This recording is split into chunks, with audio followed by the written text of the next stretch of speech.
Hey everyone, welcome to the Urban Outcast. I'm your host, the Outcast, Mark Urban.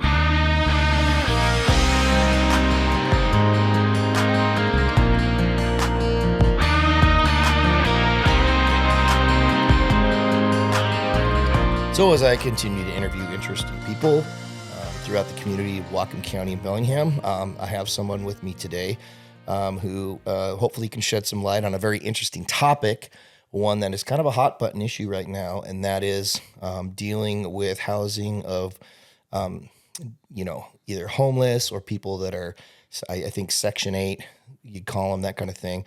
I'm not real up on it, but I'm hoping to be a little bit more educated on it tonight, and that's about 22 North. And we just voted in a county council meeting recently to apply some more money to that project. And so I have someone with me who was on the inside and had worked for them and might be able to help shed a little better light on what that whole thing's about. So without further ado, I have Nicole Baughn. Thank you for having me. Welcome. So you worked with 22 North, you worked for them, and how long did you work there? I worked there for just under a year. Okay. Yeah. And it's interesting, though, I had a lot of experience with that building prior to that because my son actually lived there. Okay. He lived there for a year, and then I moved him into low-income housing. Okay. So I'm just curious, what was I understand, your employment was terminated? Yes. Okay. Was any particular reason for that, or what do you think? I have my opinions on how it went. I think that it really had a lot to do with what happened this summer with the county council. And I feel like the county council needed someone's to blame, and the opportunity council needed someone's head to roll.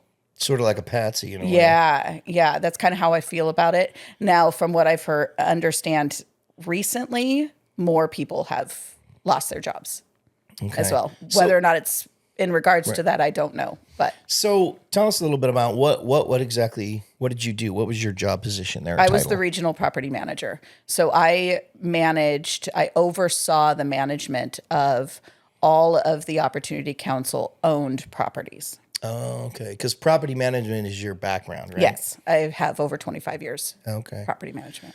So you didn't necessarily deal with the mental health aspect of it? Not other than just dealing with the clients. Okay. Yeah. Placement. There was interaction because, when there's lease violations, things like that, I would have to step in occasionally. But you weren't involved in like saying who gets put in or anything like that? No. What? Only when there was specific questions. Okay. And we needed to really talk about it as a group. Okay. Then I would have input.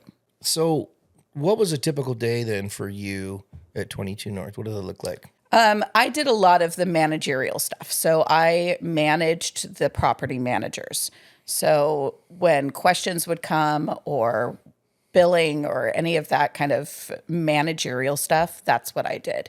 I also worked on the lease up for the Laurel Forest project, and I did the relocation for the renovation project at one of our other properties. So, what do you know about, I'm curious to know, what are the people who are dealing with placement, or how does placement of people, how do people get into this? What is the qualifications or requirements for somebody to get into 22 North? How much do you know about that? So it goes through the Whatcom Homeless Service Center. So if somebody wants to get on the list, they would go into the Opportunity Council's main building and they would fill out an application that would get forwarded to the Whatcom Homeless Service Center. And then they would do their own processing. What that looks like, for the best of my knowledge, is what I know they have to meet certain qualifications. One of that is that they have to be chronically homeless, which is 12 months or more of consistent, documentable homelessness. which is really hard to do for a lot of these people. So a lot of times they'll come in and check in with places like the Pad and some of those other places where they're day hangouts, basically.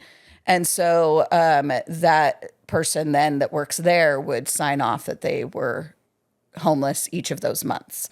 That they also need to meet certain qualifications of disability.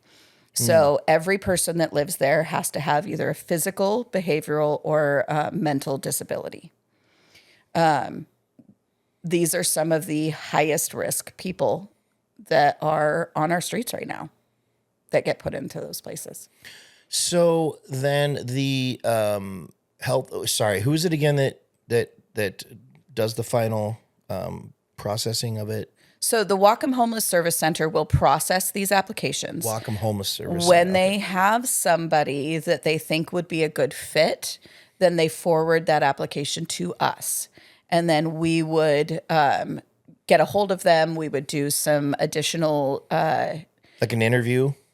sort of, but it would be our case management would step in to see kind of what their need level is, to see if they would fit there. If their need level was too low, then maybe that this wasn't the right place for them. And who does this process? Who are these people? Like, are they mental health professionals? Like, what are their qualifications to determine if this person should be in here or not? Or So they're case managers. So like social workers? Yes, basically. Okay. Yeah, that's kind of the new term for a social worker. Yeah. Case manager is. Yeah, they're a All case right. manager.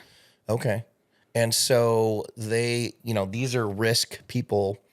What is it exactly they're at risk for? Some of the things like criminal activity or suicide or drug abuse, or I'm just kind of guessing. No, so some of the things that they look at is personal hygiene and whether or not this person has the ability to live on their own in their own space, and take care of themselves, cook for themselves, shower, all of those things. Oh, wow. Okay. Because there are times we get applicants that would not qualify for an independent living situation. Do they place people in active addiction? They do. Okay. Yes. So what this property is it is a low to no barrier property. So what that means is we try to take away anything that would prevent someone from getting housing in a regular apartment complex. Because that's a lot of the problem is what you find with these people that are living outside is they can't get off the streets because they don't qualify. They don't have the things that they need for a standard apartment community. Assuming that these people are at various kinds of risks, I'm assuming with the mental issue that there could be obviously a potential for violence, as there has been. We've seen that. And that is, of course, a lot of the big talk that I hear is just the violent activities and the stuff that goes on. So, one of the questions is asked is, what measures are implemented to protect children, seniors, and the neighbors from the potential risks of these people doing these things? Well, what I can say is from the time that I was there and seeing this from before that time, when my son lived there, there wasn't a lot from what I could see, there wasn't a lot to stop people from just coming and being around. What I saw when I was working there is that those measures had been changed and things were very strict there. From the time that I was there were no violent crimes in the building. Which was somewhat short, but yeah. It was, but I can see why that happened. Okay. And now, the thing to remember is that outside of 22 North is public property. That is a sidewalk that is maintained by the city. So anything outside of the building, outside of that property line, there wasn't a whole lot that the people in 22 North that were working there could do about it because we don't manage that property. So to walk in the door, there are security measures. You cannot get in without key fob access or without talking to someone at the front desk to let you in. Now, if there a somebody's front walking, desk? oh yeah, Yeah. So we have 24-hour staff that work at the front desk. Oh, okay. Interesting. And then there's a second door. So if someone gets through the front door, there's another door that stops them so that someone has time to approach them and let them know, hey, what are you doing here? That sort of thing. Sure. Yeah. I mean, it's like anybody. Once you step outside your door into the public, I mean, You can't control what happens. right, right. So then what about people who would say, I can imagine people saying, well, but you're kind of bringing the lions into an open cage, and lions are going to do what lions do. I mean, you can't control everyone. We had a list of people that were not allowed to be there that had been trespassed from the property, whether it was a temporary trespass or it was a permanent trespass. And anyone who had been violent or had shown reason for us to not want them anywhere near the property, if they were seen, the police were called. Okay. So And there's background checks, I'm assuming. there are basic background checks done. It wouldn't be something like if you or I were working with directly with children, the kind of background check that they would do. It's not as extensive. I never saw those background checks, so I don't Sure, know that wasn't your exactly what department. they looked like. But everyone had to be ran through the system. They had to show ID, and no children were allowed in the building without an adult that had some reason for them to be with them. Children being what? Anyone what age? under 18. Under 18. Yes. Okay. Okay. Interesting. So when OPCO placements violate leases by smoking or using illegal substances in their unit, what are the procedures? So the residents, if they are using now, first of all, it's very difficult to catch someone using in their apartment. It is an apartment, so people are allowed to have their own autonomy and their personal space. We cannot just walk into their apartment anytime we want. So that needs to be stated, that it's not always that we're going to catch someone doing it. So our policy was anyone smoking in the building, period, there would be a lease violation. It didn't matter if it was cigarettes. It didn't matter if it was drugs. It didn't matter if it was marijuana. Any smoking in the building was addressed.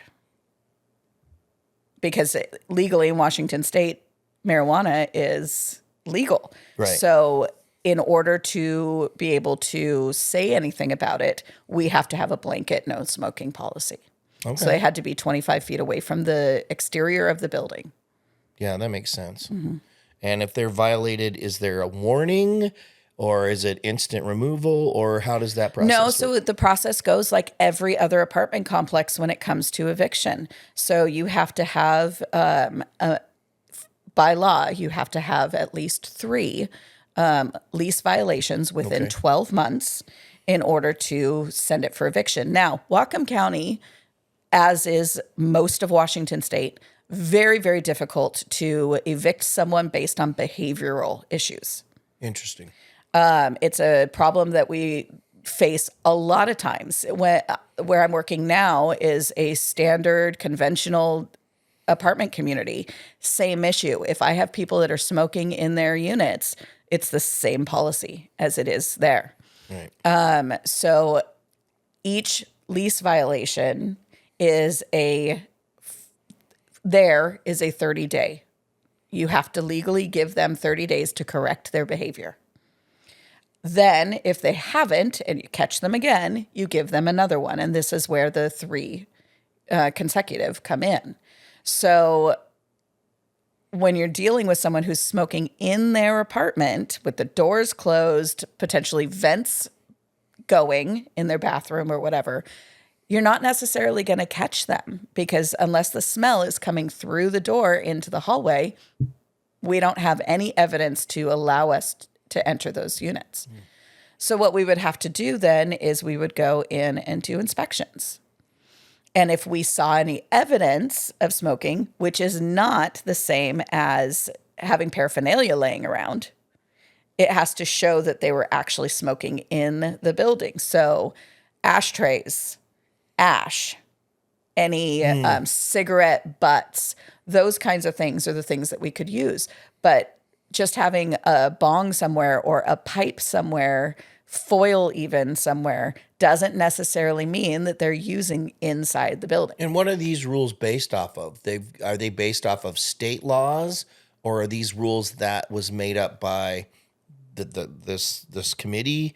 Or like, where No, are these are actual laws. Is there actual laws that across the board you have to, no matter if it's an apartment? Same thing in my current job. Oh, Yeah. okay. Interesting. Yeah.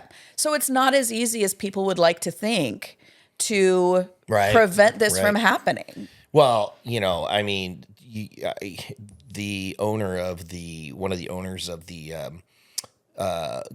homeless encampment across from Fred Meyer was, stating that on the morning live radio show on KGMI, stating that, look, we can't touch their tent because it's technically, even though it's on my property. I mean, it's absurd. It's ridiculous. Yet you need to clean up your property, but if you touch those tents, and so what they say is, well, you should have had a fence up, because then if they break the fence, it's kind of like, if a girl gets raped, well, if you put on a chastity belt, the next time somebody tries to rape you, then we'll be able to come and do something, because you at least we know you tried to protect yourself. I mean, it's absurd. Well, and then you add in the squatters' rights laws, and it washes that right out too. Tell me a little bit about that. Squatters' rights. So basically, if they can show proof, if someone can squat on your property for 2 weeks, what do they have to do? Get mail?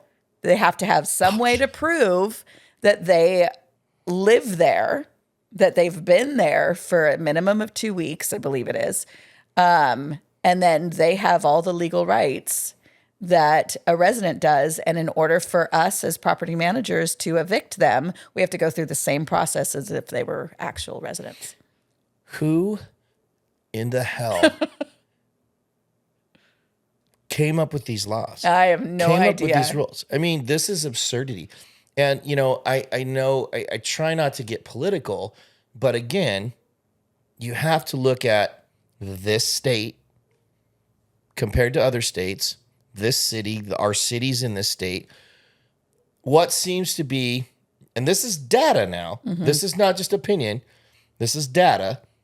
The common denominator is it's all liberal Democrat run. Majority.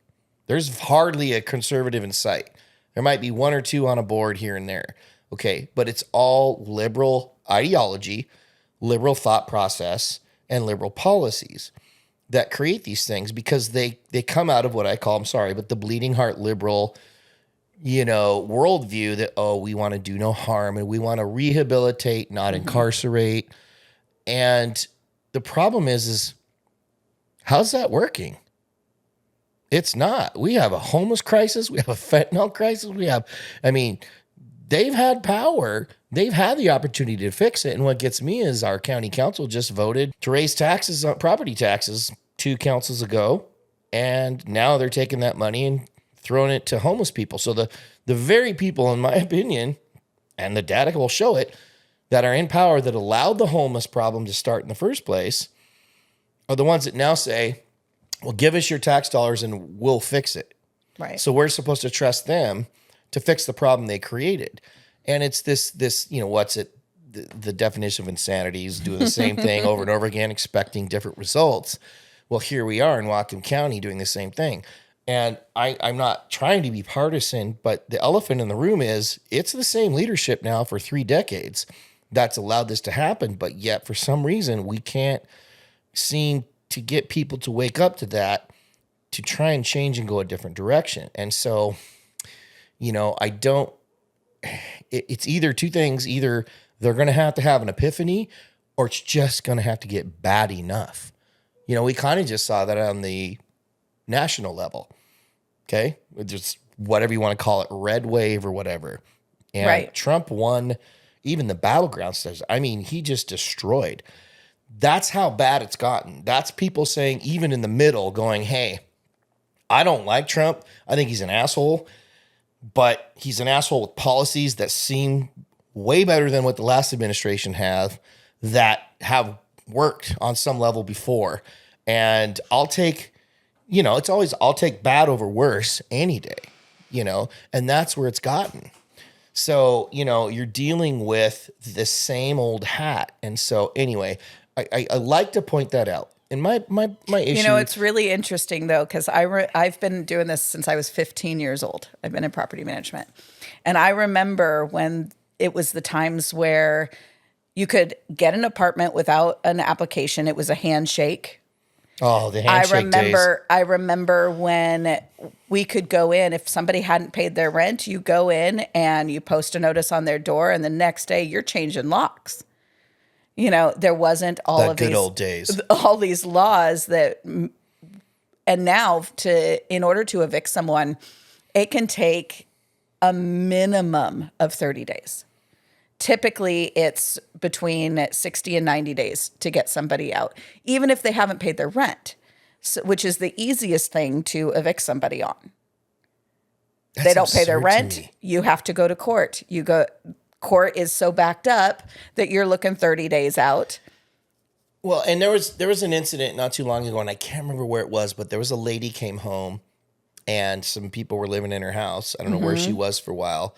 This made national news, and she tried to have them physically removed or something like that, and she was in danger of being prosecuted. Yes. Okay. Because now they're squatters. So, right, because now what we've done, because of the leadership that's allowed it and created these policies, we've made the actual innocent people, the actual law-abiding citizens, the criminals, and the criminals are the ones that are the victims now. Mm-hmm. Okay, we're living in the upside down, folks. And you see that in every aspect. And Bellingham's riddled with it. Mm-hmm. It's upside down because, we don't want to do harm. We don't want to hurt. Jenny Burton, who has become quite famous recently, she was the gal. She was on Fox News. She was incarcerated. She was a meth addict. And long story short, that was the only thing that got her clean and sober, was being incarcerated. Mm-hmm. And, it goes back to when your child, right? A good parent will allow your child to endure pain to understand the dangers in life, right? Okay. Keep telling him, don't touch the stove. One of these days, you're just going to be like, okay, let it boop, and it's going to be, wow. And there you go. Okay. He's going to realize. He's never going to do it again. He's never going to do it again. Yep. That's the kind of mentality. That's the kind of policy that we need to get back to. Okay. No more excuses. Well, it's only $900. Actually, I think it's like $750 in some instances. So we're going to. Fred Meyer's their profit and loss, or their loss prevention. It's upside. It's crazy. Yeah. Somebody said it's like $1 million a month. Yeah. It's insane. And of course, they've got this homeless camp right across the street in which the owner of the property can't do anything about it, but yet supposed to do something about it.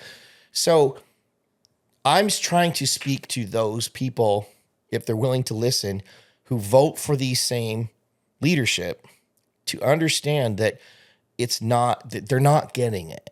They're still the do no harm policies, which don't work. You have to implement structure and accountability. Accountability.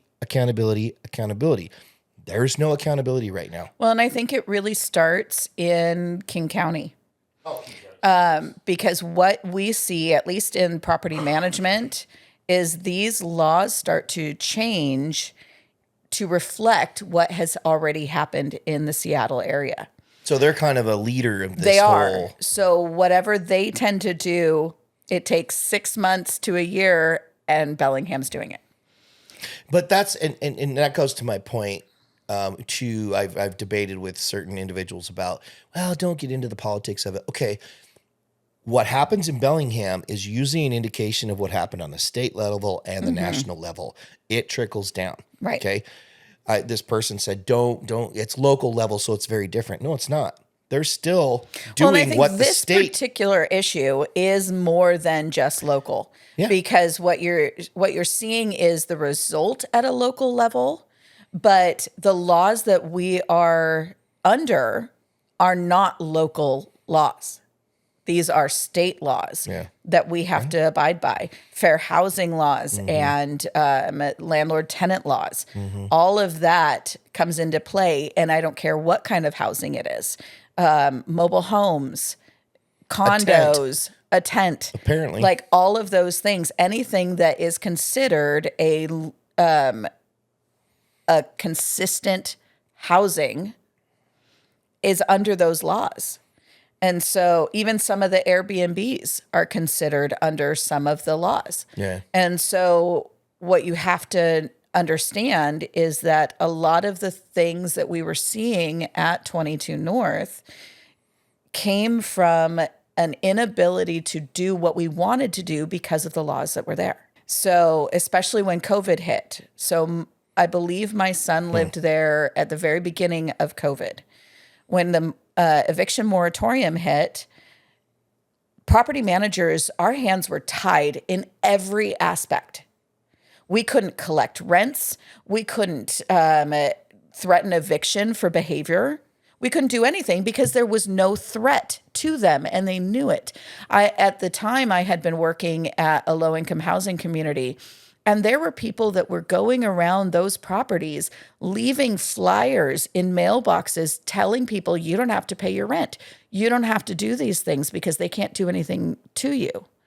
So really, the chaos that was happening at that time, though there were many factors, one of the biggest factors is that the management of that building had nothing that they could do to gain control. So it spiraled out of control. So it took until that eviction moratorium lifted for them to be able to act and to change the policies to make it a better place. I was able to get my son out before that happened. So he only stayed in the building for a year while all of that chaos was happening. But when I started working there, it was a considerable positive change. And I know that the people that work there have done everything within their power. They are so committed to the property and the cause. And I just give them a ton of props because what I saw every day was these people that were really there for the right reasons. I saw our 24-hour staff saving people's lives. People were ODing and they were providing emergency medical services in order to prevent them from dying. It was amazing to watch. It was heartbreaking. We had some times where just the morale was so low because what we were facing with the clientele there was so hard. I think really what I take away from it is seeing what it had been when my son lived there to what it was while I was working there. Was a drastic change. Now, am I saying that that it's perfect now? Absolutely not. But what I also want to say is that what people need to understand is that you're walking a fine line when you're running a building like this. It's not as easy as one may think because you have to balance out who you're working with, the clientele and the struggles that they have, with the fact that you have to give them autonomy. So we can't walk in to their units.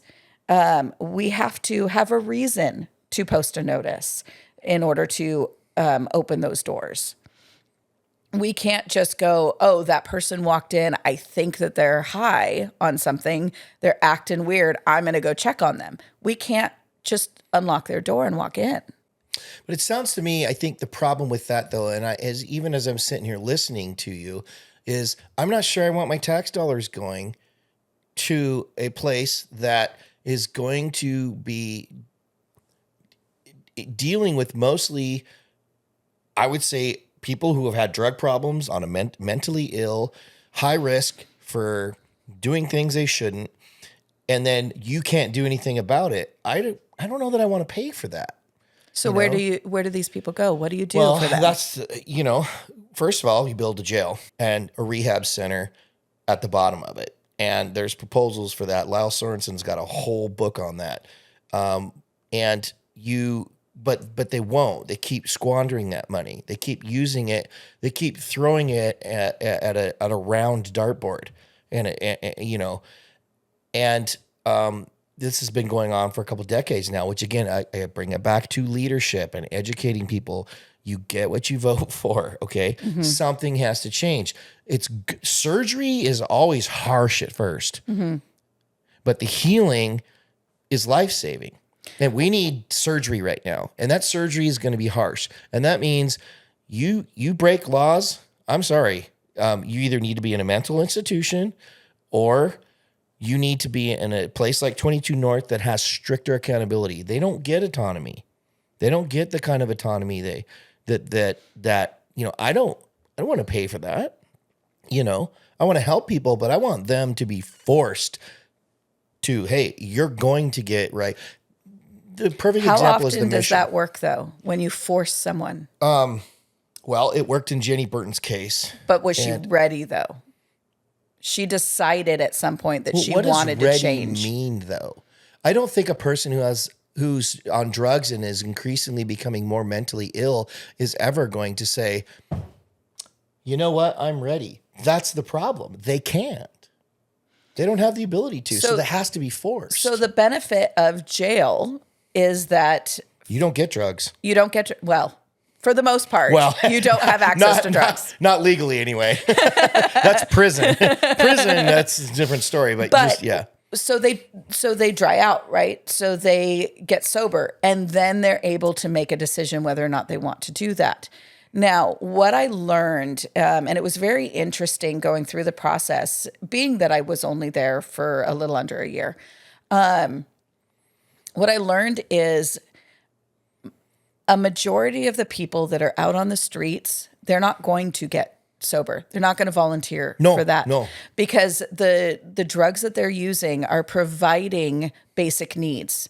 They warm them up. Yeah, they make them not hungry. Absolutely. They provide those basic needs that these people legitimately can't live without. Yep. So the possibility of them getting sober while still on the streets is so slim. So the idea behind 22 North is that you give these people stability, you get them out to where they have heat and they have food and they have the things that they need. They're going to have an easier time making that decision to change. And then we have the support staff that's there encouraging sobriety. If they start talking about even the potential for wanting it, they provide all of the necessary information to them saying that it is possible. It gives them the ability to really choose that path that they're not going to get while they're still on the streets. So I'd be interested to look into, I don't have this data, I should have looked it up, but what is the recidivism rate for people who go in there, and what is the success rate? I mean, what are some success stories? I mean, do you have any? Did you see any while you were there? So, was there people that said, hey, this has been great and I'm going into rehab and I quit doing drugs? Or are they just milking the system? No, absolutely not. But what you have to realize is, especially with the fact that you're dealing with people that without the drugs have mental health issues. The progress is small. The fact that someone learned how to cook for themselves, that is a success. That's happening? Yes. Okay. There are people that are getting jobs. How is that? Sorry, this is good stuff. I'm just curious. How is that happening? Like, is somebody teaching them, or is it what you said where it's sort of almost like you're saying we're giving them a place to breathe. Yeah. We're giving them stability to where they can get out of that fight or flight process in their head. And start to normalize, yeah. And that allows them the space to then decide what they want for their life. I think it's a great idea. I just think it needs more accountability, and having it set up to where you guys are sort of handcuffed. I think there should be, when you sign this lease agreement, you're not completely autonomous in that we're going to have regular inspections once a week. And in some cases they do that. oh, they do. Yeah. Yeah. Okay. In some of the cases because along with mental health comes a lot of hoarding issues, things like that. Right. So when the condition of the apartment is not up to what we are looking for, depending on the severity, we will do that. Okay. But we can't just have a blanket statement that says we're going to go in every unit every week, or we're going to go in every day. But that's because we of the can't state do rules. that. Yes. Okay. So because we have to have a reason for it. Okay. Otherwise, it looks like harassment. No, I get it. I'm just saying I'm trying to find the middle ground here. Right. I like the I think heart. they are too. I think Opportunity Council is too. Right. To be fair to them, it may not have been the best job I've ever had, but I do understand what they were trying to accomplish and the struggles in accomplishing that. So you really believe these people, they're not just in it to get taxpayer dollars. Absolutely not. They're actually trying to help these people. There's not a chance in the world. Really? Okay. It's just a hard problem to tackle. It's not something that you're going to be able to fix with one particular thing even. I mean, you look at, if you get a group of addicts or former addicts together and you ask them what their turning point was, most of them are going to have a different story. It's going to be something different. Something works for you that may not work for the next person. And so in my viewpoint, if it works for even one person, you've saved that one person, and it was worth it. And you saw some successes. I did. I saw people that had jobs. In fact, that didn't before. There, in fact, in one case, and this is not at 22 North, but it's at a similar property. We had one person who got a job who then decided to go into casework, social work. So they are now taking what they learned and putting it forward to try to help their next door neighbor. I mean, you're not going to see a lot of huge successes like that, but you are going to see small little things. But unfortunately, when they're little like that, they don't make as big of an impact Right, they don't make as as the big of a negative. splash. Yeah. As the negative things that can happen Well, there, and that's like why- the overdoses and things like that. And that's why, in all fairness, I wanted you to come on. Yeah. And I want to hear the good, the bad, the ugly, and the positive. I want you to be open and honest to say, look, there has to have been some things you see that just could be better. And there's also probably some things I would imagine you've seen that were a success. Yeah. And I think the biggest thing for me working there, the biggest negative to me is that I came in and they hired me specifically because of my background in property management, because I had the knowledge and I had the know-how as far as really running a property. They wanted that. When I started doing it, it didn't match what they're trying to do in helping people. I was too hard on people.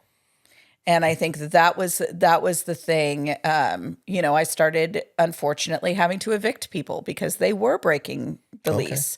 I had to really kind of bring the hammer down. so you were doing your job. I was doing my job. I think that it turned out in ways that they weren't prepared for. Because So they weren't prepared for somebody you to come in there and change things around and actually start implementing the things that they want. I was all about accountability, right? You've been talking about that. Is my job was to instruct my managers and train my managers to hold people accountable, whether it is to the lease that they signed or it's to doing their jobs, my managers doing their jobs. And that was a really hard concept. And I get it to a point because I know that the overall goal of the Opportunity Council is to end homelessness. If we're throwing people out of their apartments, and these are the kind of apartments that they're not going to get another shot at, so that at the end of the day puts them back In on the their street. minds, it's counterintuitive. Right. It is not fulfilling the goal of their organization. So I understand that piece of it and why it was such a struggle. But it was really hard then being able to do what I felt needed to be done. And then getting people to understand that what we're doing is actually for their own good. Because like you said, as a parent, we have to teach our children to do right from wrong. And if they do wrong, there are consequences. Now, and I fully support this in the Opportunity Council with those consequences for breaking their lease. We gave more chances than a standard apartment complex would. Mm-hmm. And I think that that's the right move, because you're dealing with people who don't know how to live on their own. They don't know how to adhere to a lease, all of those things. So you have to teach them. And part of teaching them is by consequences, but still holding their hand through it. Mm. Right? And so we had that. But at the end of the day, that's a narrow bridge to walk. It's really hard to know where to end that hand-holding. Yeah. And so, in your opinion, just kind of, bringing it around full circle, you kind of feel like, maybe they thought you were a little heavy-handed, and then, of course, at the end, maybe they needed kind of a scapegoat a little bit to. I think so. I think that they just didn't. They didn't trust that I understood their vision and wanted to try to make a balance out of it. I think a lot of people question their vision, though, because of the problems and issues. So, I don't think you're the only, maybe you didn't quite understand their vision, or maybe you did, but maybe you even understood it better than they did. And that's the problem is, you brought the accountability that they may have talked about, but really didn't know how to implement. And when they see it get implemented, yeah, what is this? And it's like, well, that's what progress looks like. And, sounds like they didn't like that. I mean, think that's my opinion of what you're saying. There were some people that didn't like it. Okay. Yeah. I think that it's just a really hard balance. So I totally understand where the Opportunity Council, and I believe in their vision. I really do. They didn't think I did, because I walked into this incredibly bleeding heart organization, being a former Sunday school teacher and, having very clearly different views than they did. Mm-hmm. And so they automatically assumed I was a certain way and that I wouldn't understand. And I think that you got stereotyped. I did. And I think that really crippled me from day one. But you got to be who you got to be. Absolutely. You are who you are. I am. You got to be true to yourself. I don't play games. Right. I'm not going to be somebody that I'm not. Yeah. But I also have an incredibly huge heart, and I believed in what they were doing, and I still do. That's the thing, is as horrible as the situation was for me, I still believe in what they're doing. And I still have a huge place in my heart for 22 North in particular, because my son got off the streets because he had somewhere to go. He was lucky in having somebody in his corner like me that knew how to get him out of that building into something more stable, because I had the resources to do that. The other people that are there don't have that. And it's not, I needed him out of that building because it scared me at that point in time. Had we fast forwarded to, the 3 or 4 years from the time he moved out to the time I worked there, I would have been a whole lot more comfortable with him living there. but as it was, I moved him out. That gave him a rental reference. It gave him some experience living on his own, to where we moved him to another apartment. Now he's in a different apartment, but he lives on his own. And as far as the being able to have an apartment, he does very well with it. He keeps it as clean as most young men. And he does his laundry and he does the things that he needs to do. And so I think without that building and without that experience for him, he wouldn't be able to do those things. It's interesting you said something, because I was listening to an interview with Hans, the guy who runs the Lighthouse Mission, and I'd love to get an interview with him. And the problem with a lot of homeless is that, look, in a nutshell, they burned all their bridges. They burned down all their, whether they pissed off family or they don't have anywhere to go because they've burned all their bridges. I went through something about almost 6 years ago now with sleep apnea, and I had anxiety and long story short, I lost almost all function until I finally got figuring out what was wrong with me, and it was my sleep apnea, etc. That's a whole nother podcast. But the moral of the story is I had a lot of friends and acquaintances, people who loved me, who I didn't crap on, right? And a family at the time. My folks now, they've passed away, but they were there for me. And it makes you think. I guess the message is guys, not to be vulgar, but don't shit where you sleep. Don't piss in your cereal. But a lot of these people don't have the ability to do that. I look at my son, who has alienated most of my family. And so you're saying it's easier said than done. It really is, because when you're dealing with mental health issues, and we're not talking about depression and anxiety, we're talking about clinically like severe diagnosis, schizophrenia and stuff like that. Paranoia, like clinical paranoia, a lot of things that these people, first of all, go to drugs to try to self-medicate. Mitigate. Yeah. I was lucky. My son is not a drug user. He dabbled occasionally, but never really got into the drug scene. He was really just, his struggle was the mental health piece. And part of his mental health is that he really he's got very little patience or trust in anyone. And so he will burn those bridges. I just happen to be somebody who's not going to let that happen. Well, you're the mom. And that's what moms do.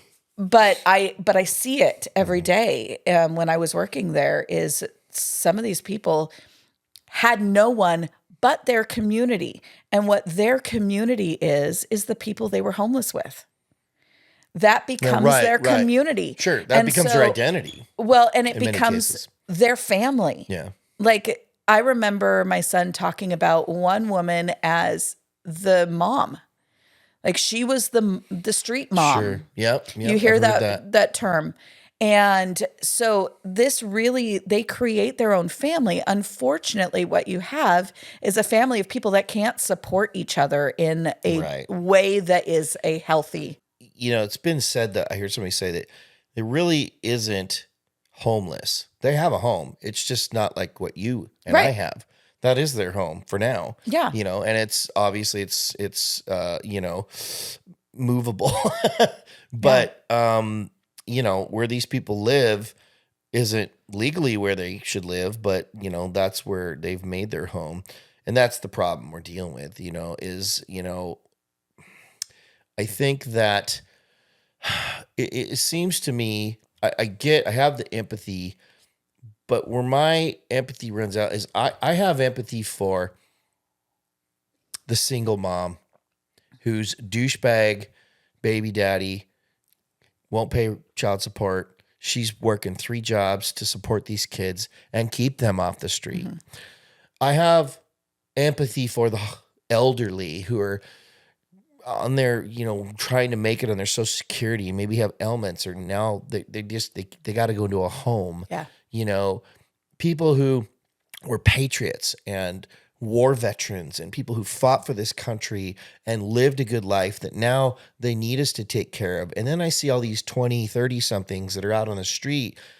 I'm sorry, for me, my empathy, is for children and elderly. Children are innocent and helpless, and we need to take care of them.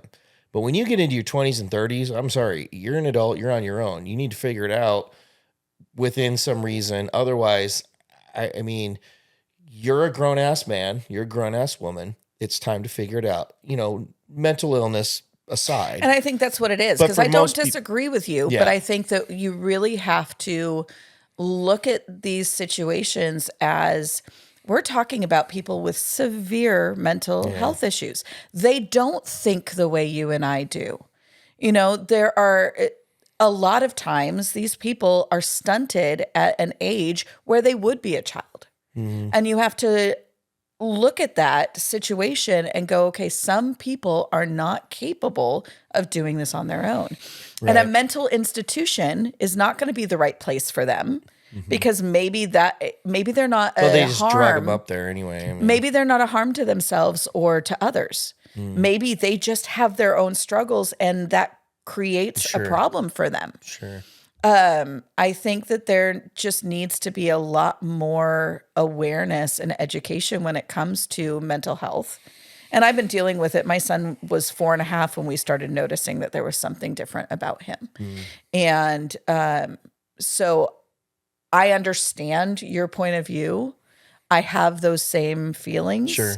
But I also have empathy and compassion for people that struggle in a way that I don't, that I'll never understand, but I can see and I can educate myself about those things. Well, I never used to have. I mean, people that have panic attacks, I'd be like, "What panic attack? What's that?" Until I actually had Experienced one, it, yeah. due to Lack of sleep. It's a physical malady that became a mental. Yeah. Of sleep deprivation. Yeah. I was suffering from severe sleep deprivation, and that was frying my brain. And I was in a panic attack all day long. It was the most horrific thing you could ever experience. And so when people say that now, I'm like, okay, well, what's going on? Are you sleep? Yeah. Right away, I go into daddy, mommy mode. Okay, Yeah. what's Dr. Mark? Okay, I've been there, So yeah, I get it. I'm not totally empathetic in that till you walk a mile in a man's shoes, right? Right. But sometimes we just throw money in unorganized programs at things that, okay, well, that didn't work. Well, what do? Let's throw more money at it. Okay, how about we stop and say, let's look at, like you're saying, you guys at 22 North, you probably wanted more accountability, but there's a segment there that's not, not used to that kind of accountability. So when it came in, they were like, oh, we don't know about this. It's a little too harsh. And then you've got state laws on top of that. What's the solution? How do we get around that? I think, first of all, you got to start with maybe a little house cleaning and some of the staff that has that purview, because, again, it goes back to we don't want to harm anyone. It's like, what is harm? Again, it goes back to, if my arm's got gangrene and it's going to spread into my heart and the rest and kill me, that arm's got to come off. It ain't going to be pleasant, but for me to survive, it's got to come off. And I don't think they're able to see that part of it. I think for some reason there's a blindness to it where it's like, oh, well, we don't want to do that. That's just going to push them the other way. It's like, well, maybe not. And I don't think it was the staff that works there, because the people that were working there when I was there were very much on board with the direction I wanted to take things. Okay. So then what happened? I think it is a higher up issue. I think That that always it is. is. I Yeah. think it is the view and It always is. the way that they wanted this to go, that the administration wanted this to go, and what their view and their goals were. That's like schools. A lot of the crap that happens at schools isn't the Because teachers. what I will say is every one of those people that work in that building or worked there when I was there had the right mindset. We may have disagreed sometimes, but at the end of the day, we all had the same goal, and they could appreciate, maybe not agree with, but they could appreciate what I was trying to do and why.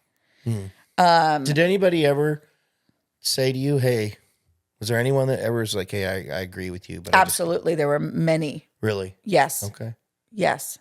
The person that was managing the case management, case management is a very gray world, right? And we used to talk about this a lot. Property management needs to be very black and white because we have laws that say what we can and cannot do. So we have to treat everybody exactly the same as we would treat the other person. But in case management, they're the ones that get to make individual plans based on the person. I can't do that in property management. Right. And so we were trying very hard to kind of marry the two concepts, right? How do you bridge the gap between black and white and gray? And the person that I was working directly with, she was my counterpart on that side of things, really understood what I was trying to do and really wanted that accountability from our side. Because the way it should have worked is, we go to them and say, okay, this resident is violating this lease, this part of the lease. You take it and you figure out whatever you need to do to get them in compliance. That's how it needed to work. And they were really on board. And a lot of their employees were really on board with that viewpoint. I just think that it's tough. The clientele that we're working with there and the way that it's supposed to be run is very difficult to do with any All sort the of black and laws white. and anything. So if you could wave a magic wand and, or there, the keys to this whole thing was given to you, how would you run that? What's the solution? What's your plan? I don't know if it would work, honestly, but I believe it would have had I been let to do what I wanted to do is exactly that, is property management be black and white, 100% black and white. We have policies in place that say this is the number of violations someone can have. This is what we're going to do in this circumstance. This is what we're going to do in this circumstance. We are black and white. It doesn't change. I don't care who you are. And then we give that information to the case managers, and they are able to then work with the client, right, within those parameters. Within those parameters, and say, what do we need to do? What kind of resources can we give you? How can we help you stay within these parameters? And I'd be on board with that. Right. That's in a perfect world. We're not with perfect people, right? We're not with the clients are far from perfect. And so it's not always going to work. The other piece I think there needs to be some sort of bridge between what 22 North is and the streets. Because a lot of the fear I think that came from the organization as a whole in what I was doing was the eviction issue. Is that if we're kicking people out because they cannot stay within the terms of their lease, the only other option for them is the streets. And because of that made them fearful of what I was doing. So if there was something else out there. But it could have worked. Right, but it wasn't going to work for everybody. Well, but that's life. Right. Unfortunately. You're right. So what do we do about the people that it doesn't work for? I think if there was an answer to that question. That is the question. Opportunity Council and the administration wouldn't have been so fearful of what I Well, was and doing. I think it's a conglomeration of we need a bigger jail, we need a rehab center. That once you go to jail, then you go to the rehab center because look, a lot of these are drug related. Right, but not all of these people are criminals. No, but So they're drugs. not going to get picked up. Well, yeah, drug use does tend to lend itself to criminality at some point, though, because depending, especially if it's fentanyl or heroin or meth, they're stealing to get because they can't work. So they're doing something to get those drugs, and it's usually not legal. Sometimes not legal. I would Because what bet I've most been of the time. seeing, and it's really an interesting world that I was in because I learned a lot. But you see a lot of people dumpster diving for things and then going and selling those things. Okay. There are some people that are out on the streets that has a very monicum amount of income. And so the people that They're the were, ones with the signs. well, or Peddling. they're on disability, but their disability doesn't pay enough for them to be in housing, right? Because Okay. the housing prices are ridiculous. Okay, fair enough. So those people have money. So then the people that don't will go dumpster diving for things that maybe that person needs and sell it to them. Okay. And so it's not always going to be criminal activity that they get their money from. And so, So the jail for them is irrelevant. right. So it's not going to solve. And those people aren't ready for rehab. So what do you do with them? You just leave them on the streets. Well, maybe for now. I mean, if they're not doing criminal activity and they're finding a way to survive, I mean, But look. wouldn't it be great if there was somewhere for them to go? Something you Sure. could do. Yeah. Which is what And you're I think saying. that's what the Opportunity Council's vision is. I is see what you're saying. creating somewhere for these people to go. So, in a nutshell, what you just said is those people are sort of more what's targeted for 22 North, or those that aren't necessarily into criminal activity. They're just trying to survive. Well, we're never looking for criminals to live there. Yeah. Well, We're never sure, looking for sure. drug addicts to live there, right? Right. That's not the overall goal. I The think goal that- is to provide a but I'm safe glad- place for these people to There you be go, able yeah. to have be given the opportunity for bettering their life. Well, that's glad. I'm glad we talked that out because I think that's the perception of a lot of people. Yeah.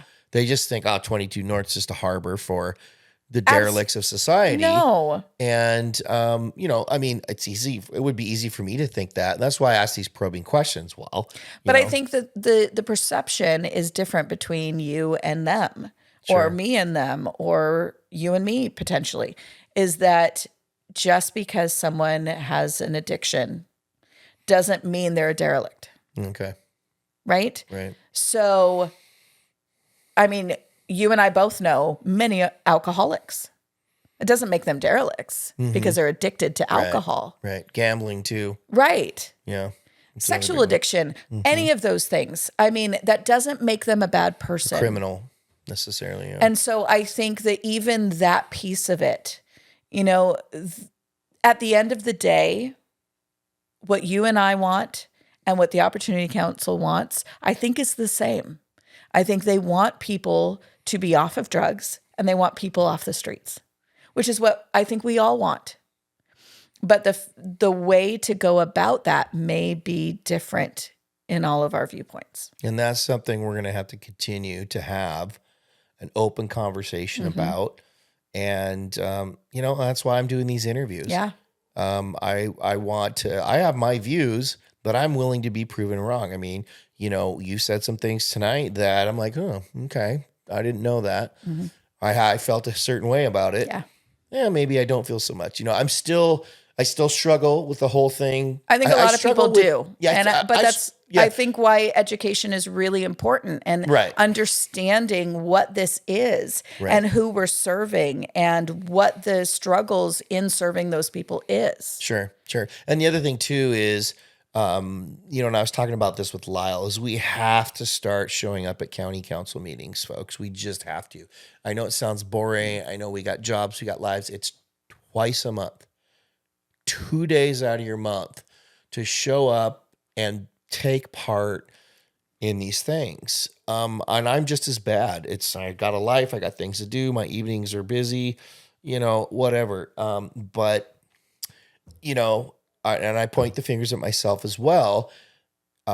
We can't bitch if we're not going to be involved. What I will say to that from personal experience, be prepared if you're going to speak in front of the Oh, county council. sure. They give you 2 minutes. I think it's 3 now. Oh, maybe but, 3. But yeah, I it still had goes 2 quick. minutes to speak in front of the council, No, I and know. everything that I said then was turned around by a reporter to make it sound bad. Yeah, well, that's what reporters do, So unfortunately. But you've got to be prepared. That's the one thing is if you're going to go and you want to speak and you want to speak your piece, be prepared. Yep. You got to be prepared. But just showing up, Yeah. having people there, and there's some people that they don't even speak the whole 3 minutes. They just say, "Look, this is why I think this is bad," and all right, see you later. Whatever. Yeah. But I think it's just the presence and being involved, educating yourself, like we're talking about. Yeah. So I think I learned some stuff that interesting about 22 North. I really do hope that it can get worked out. I hope that accountability that's needed can be implemented so that it is a success story And on a it greater sounds like level. things are changing. I don't know what those changes are, but I can't imagine that any change that they do is going to be detrimental at this point. I think that the whole thing that happened this summer really was eye-opening for a lot of the administration. And I'm really hopeful that they're moving in the right direction. Well, and I think at the end of the day, people just want to know what are their tax dollars going towards. Yeah. They want to see a return on their investment in a positive way. And I just think that you need to be understanding that the return on your investment in a place like that is not massive. It is very small. The successes are very small. They are baby steps in comparison to what you might want to see.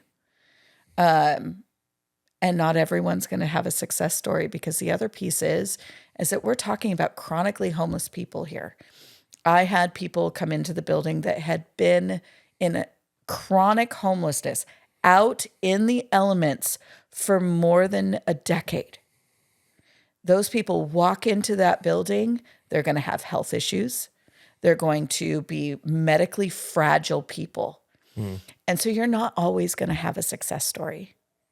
it's a bit of a what would you say, culture shock in a sense to them too. Oh, 100%. Because they're used to being... I had people who wouldn't live in their apartment with the power on because the buzzing from the electricity would drive them crazy because they were so used to being outside and never hearing electricity. So you've got to understand that it is a huge transition for them. Interesting. And not everybody can handle it. And you do the best with what you can, and we work as hard as we can with those people. And I know that the 24-hour staff and the case managers, their hearts are deep in these people in trying to do whatever they can to help them. But it's not always going to be successful. Sometimes it will, and we hold on to those successes. Well, Nicole, I appreciate you coming in. It's been very insightful. I've learned a lot, and I appreciate the transparency. And I guess I just hope at the end of the day, I think on its face, it sounds like a good program, sounds like a good plan. There just needs to be some things worked out, and maybe they are being worked out. Our taxpayers want to know what their money's going towards. Yeah. And I think that you've been at least somewhat helpful in letting us know some of that. And, at the end of the day, we just want to make sure that this whole thing's a success and we're just not, repeating the same mistake over and over again, throwing money at a sinking ship. So, hopefully that's not the case. What it sounds like from you is that you saw some moves forward in the right direction before you left, and hopefully that will continue. Yeah. Nicole, thanks again for coming in. I appreciate it so much. Thank you for having me. Thanks, guys, again for watching. I'm your host, Mark Urban, for the Urban Outcast. Until next time, we will see you again.